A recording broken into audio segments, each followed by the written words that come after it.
Good morning guys, it's me again, Leticia's Kitchen. For today's vlog guys, magluluto tayo ng pork belly. Ayan yung ating pork belly. Nakat ko na yan. At ang ating ingredients ay, ayan, may shallot, scallion, at saka ginger. So ayan na guys. Ayan, so ngayon mainit na yung ating kawali. Ayan. Ilagay na natin ang luya. At saka scallion at saka ginger. Scallion yan and ginger. So ayan na guys. Ayan. I-fry lang natin yan hanggang sa lumabas yung aroma ng ating ingredients. So ayan guys. Ngayon mamaya-maya ilagay natin ang pork belly. So ang lulutuin ko ngayon ay pork belly adobo. Ayan. Magluluto tayo ng adobo kasi matagal na tayong hindi nakapagluto ng adobo. Ayan. So ayan guys. Ngayon, pwede na. Nag-brown na yung ating ingredients. Ilagay na natin ang pork belly. Ayan guys, yung ating pork belly. Bali na slice lang siya na ganyan kalaki.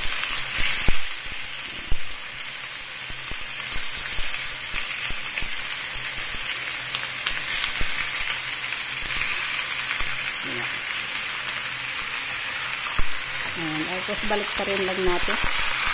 I-fry lang natin yan na hanggang maging brown yung kulay niya. Para maalis yung lansa ng ating pork. Bago tayo maglagay ng ating mga ingredients.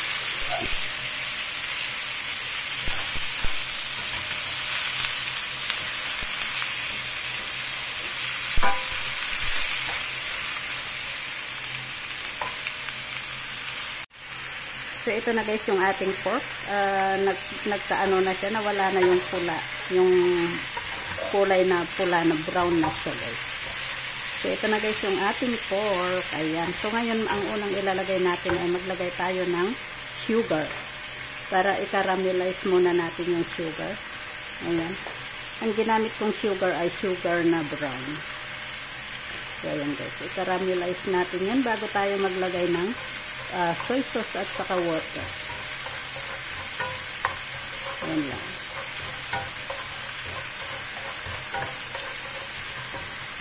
Ayan. So ngayon maglalagay na rin ako ng kaunting water muna. And then maglagay na tayo ng soy sauce. Ayan yung soy sauce natin. At saka ihalo na natin. Ayan. Ihalo na natin yung karne. Yung ating pork belly. Ayan. Napakasarap yan guys.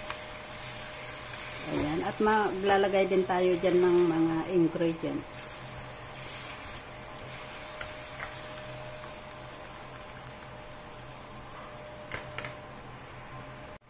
Ngayon maglalagay na ako ng ating spices. Ito yung ilalagay ko ngayon ay mountain pepper. Ang gamit ko ay lahat ay yung ano na siya, yung grind. At saka ito ay star anise. Black pepper. And 5 spice. Ayan. So, ihalo lang natin. Haluin lang natin. Ayan na guys. Ayan. So, hintayin lang natin yan na maluto. Ayan. Ayan. Ayan na yung niluluto natin. So, ngayon takpan muna natin. Takpan na natin. Ayan. So, pakuluan lang natin yan ng mga 30 minutes. So, ayan. Nakamas ako ngayon. Nakamas ako na nagluluto guys kasi para hindi natin maamoy yung amoy ng ating niluluto para hindi papasok sa ating ilong. Kaya ako ay laging nakamas pag nagluluto. So, ayun lang guys.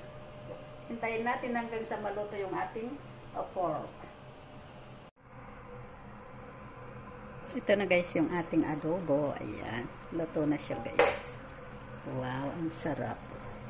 Ang ganda ng kulay golden brown. Ayan na guys. Wow, so ready to serve na to. Ayan. So ilalagay na natin sa isang lagayan. Ayan. Pwede na. Wow, so yummy. Marami ng kanin na mauubos nito, guys. Ayan.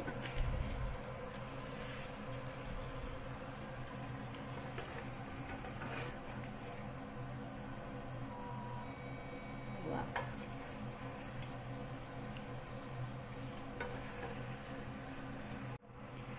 So, yan na guys yung ating pork belly adobo. Ayan. So, yan lang guys. Thank you for watching. Please don't forget to click like and share. Thank you. Bye-bye. God bless.